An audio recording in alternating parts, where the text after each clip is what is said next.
Welcome back to the neighborhood, boys and girls. Our next guest is Andre Locke. Welcome to the neighborhood, Andrea. Thank you for having me. And it is Andre Locke Interior Design. Is that the official name of the... Andre Locke Interior Design. All right. Yeah. So we do things a little different than most people do. Most places, when they interview somebody, they want to brag about all their accomplishments and stuff like that. And we do that later. We always like to know people's journey and kind of the current Andrea's track to get there. Because that's really what makes people who they are.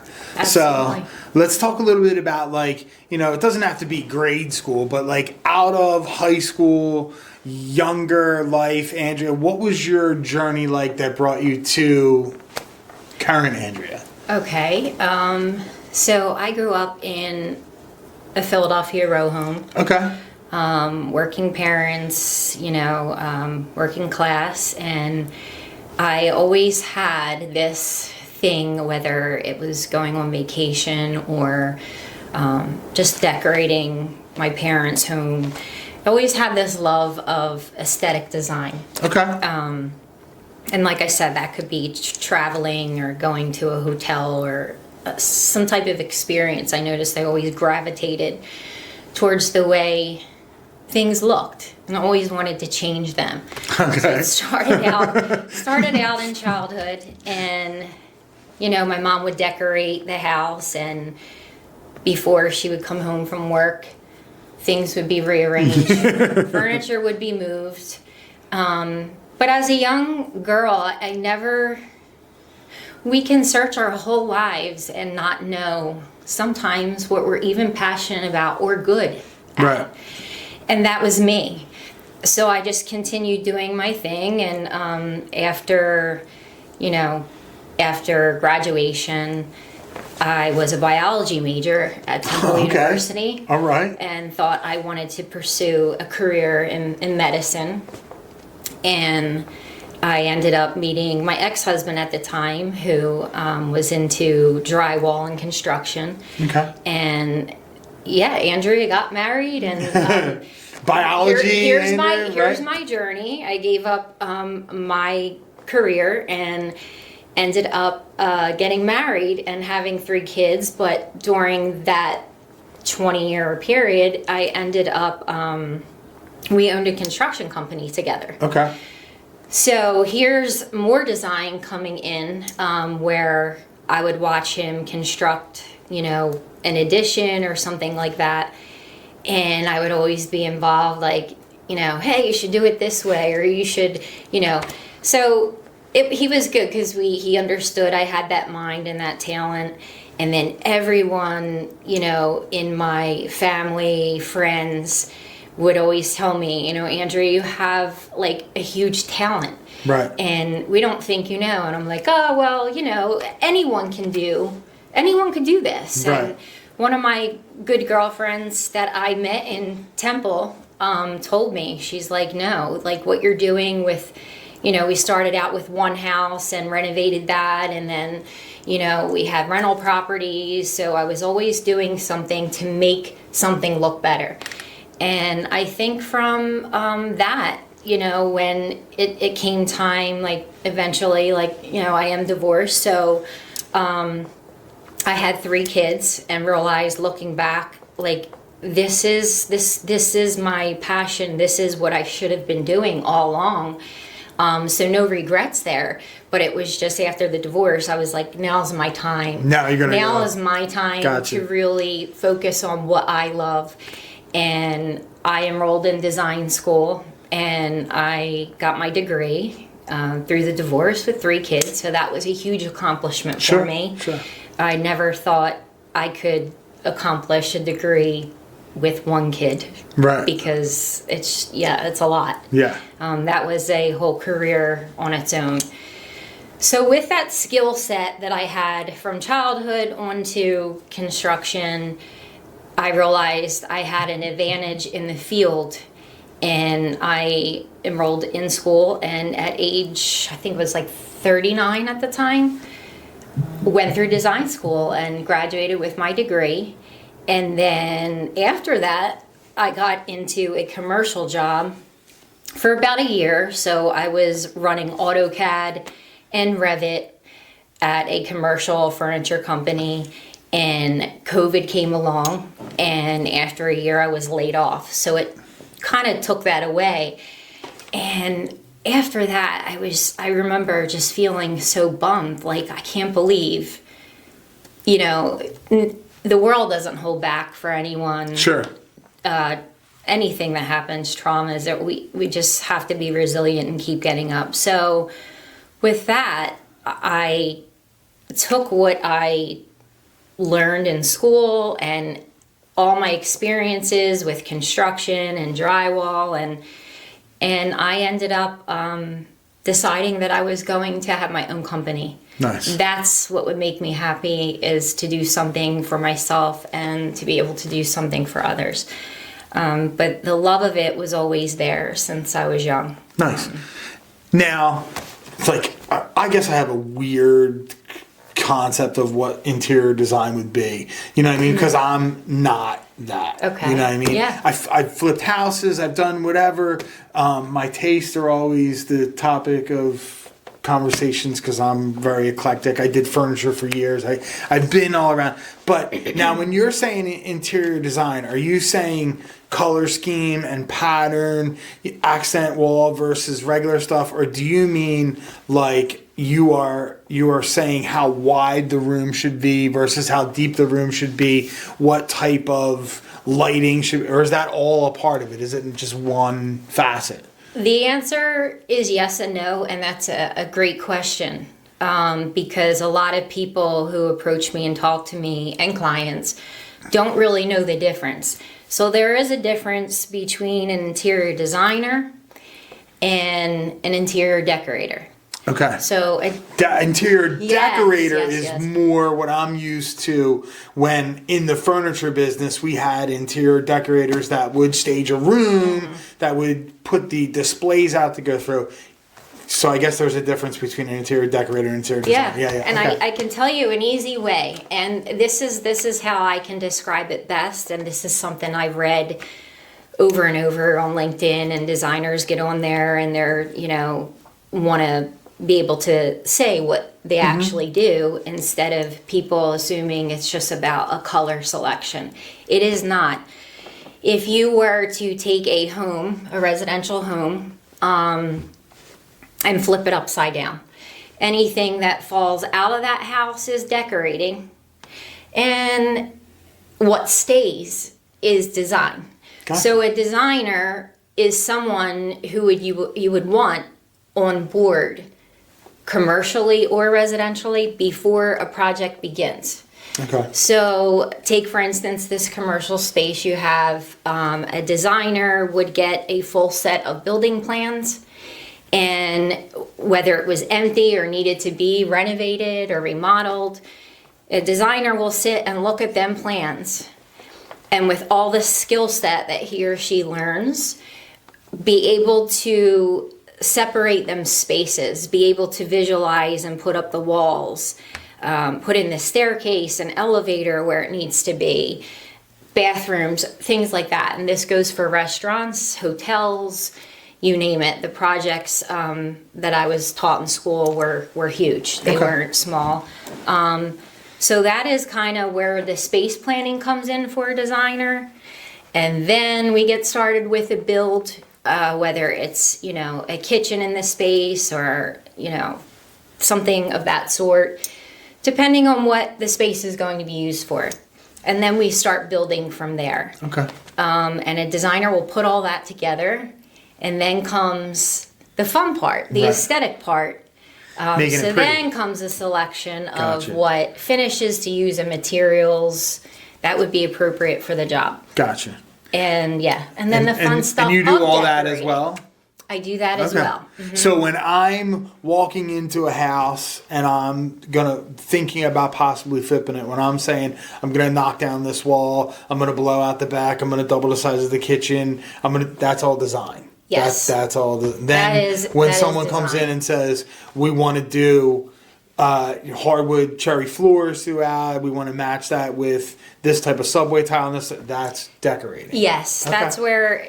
Well, the selection part is design as well. Okay. The building part of it, putting all the materials together, The color scheme is and design the as things. well. Okay. Decorating more, you can kind of assign to furniture, color selection, decor. Okay. What you're putting on surfaces and things like that. Okay. But the actual building part is still design. Okay. And I think designers have, their strong skill sets. And you mentioned you're very eclectic. That's one of probably, it's in my biography on my website that I'm building now. I have a love of color. Okay. And that's one of my strengths, is putting together material selections to make a magazine style room. Nice. It's funny, I'm colorblind. So trying to sell furniture when you're colorblind is very, very adventurous, first of all. I like different styles of stuff. When I say I'm eclectic, I love old Victorian furniture, but I also love modern, not the lacquery type stuff, you know what I mean? But I like really ornate stuff, and I like smooth, wavy lines, you know what I mean? So I don't have a house that's fully Victorian, like we have rooms that are this or that, or my bedroom set is Mission, this kind of stuff. But I don't know from a practical application, I want to have you promote what you do. If someone's watching this and someone's looking, what would they hire you to do? The regular average person, not like a house flipper, someone who's maybe, would it be someone who's going to renovate their home and change the old look of the house, or someone who's going to buy a shore house and they're not sure how they're going to do? What would the person that you're looking for, the end user, who's your target market? So design always takes money to do. Sure. Right? So I help people with a lower budget in mind, and then I can help clients who have a very high-end taste for their style. So the biggest thing is, I think, understanding what your client likes to make them happy. There's my world and my head and what I want to do with your space. And then there's always, like I said, your client is paying a lot of money for the design. So what's interesting, what you mentioned, is that design is way different than it was 20 years ago, where we say design a master bedroom, and you've always had that headboard and the matching side table, and that is totally done with now. Right. What is really in is a mixture of styles. Like you have mentioned, someone might say, I have a few pieces of Victorian furniture, I have a grand piano, I want to incorporate that, but I don't want my space to feel so dated and old. So there are many styles in design where you want to incorporate layers. You might take that baby grand piano and there might be a tiger print rug underneath, and it gives it that eclectic feel. So layering things and not going with one style is the key, I believe, to making a great room. Okay. Incorporating many layers instead of just one simple thing. Nice. Yeah.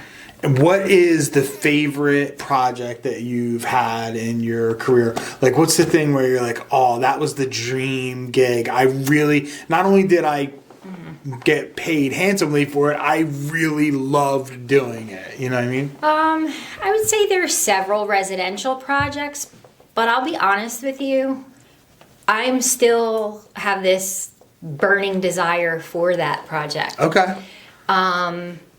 I love residential design. It comes easy for me. I'm looking for that challenge job. I love to get into the hotel, hospitality industry, and restaurants. Okay. So I'm always looking to connect with people and network with people who are in that commercial industry where I will be able to do that. Okay. So I'm getting there. Residentially, there are some cool spaces that Okay. challenge. I have a current project going on in Cherry Hill, New Jersey. It's a family room, but the home is 40 years old. Okay. Ceilings are very high.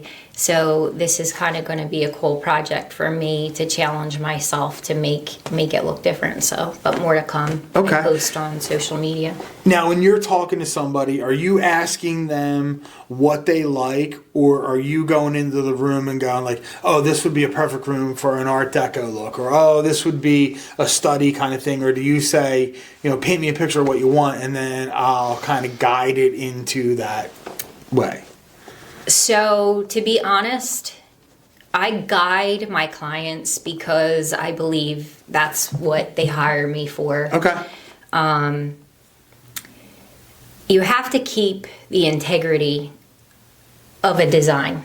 Okay. Meaning when I walk into a house, I can't take a house that's 50 years old and redo one room and make it look completely modern, but then the rest of the house still is of age. Mm-hmm. So some people want to just do one room at a time, and some people want to do everything. It all depends on the budget and what I'm hired to do. So I like to keep the integrity of the architecture of the house the way it is, the style. The project I'm currently on, I'm seeing 2 Art Deco style tables actually.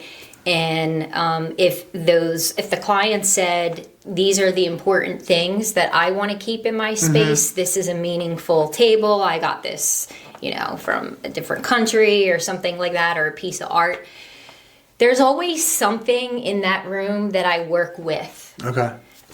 Because to come in and just change everything, I don't think it's not fair for my client, and it's not using my skills to kind of bring, about what they have in the room.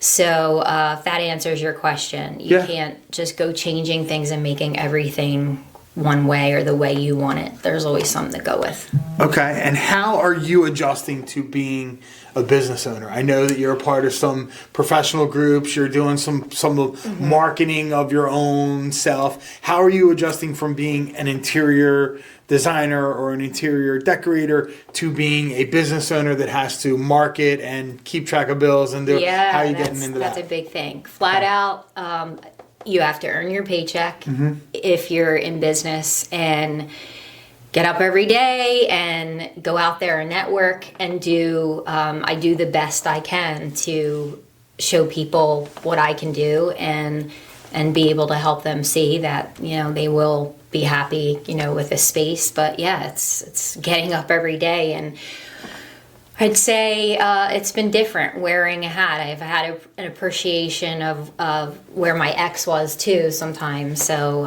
I didn't see all that, because I stayed at home with 3 kids. So it is different wearing multiple hats. It is hard to balance. It's balance. Yeah. But I'm getting the hang of it. You're getting there. You're learning it. Yeah. Nice. Getting the hang of it. All right. Your last question is your personal question. Okay. We're going with music.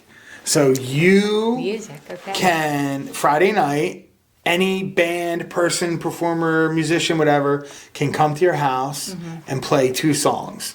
Who is the group, person, musician, whatever, that you'd want to come over, and what are the 2 songs that you'd want to hear them play?